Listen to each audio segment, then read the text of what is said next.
আসসালামু আলাইকুম ওয়া রাহমাতুল্লাহ। দেখতে দেখতে আরও একটি রমজান শেষ হতে চলল।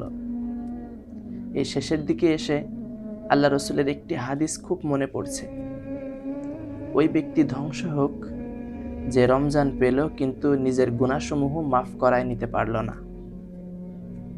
আমরাই কি তাহলে এই হাদিসের উদ্দেশিত ব্যক্তি? হয়তো তাই।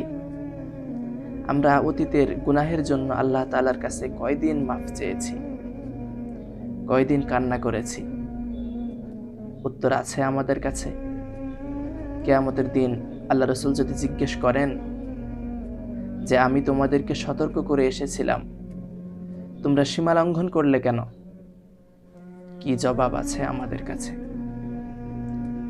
সময় তো ফুরিয়ে যায়নি। আমরা ফিরে আসবো ইনশাআল্লাহ, এবং আমরা আমাদের অতীতের গুনাহের জন্য অনুতপ্ত হব। আল্লাহ তাআলা তো শুধু 2 ফোঁটা চোখের পানির অপেক্ষায় আছেন। আমরা ফিরে আসবো ইনশাআল্লাহ আমাদের রবের আশ্রয়ে।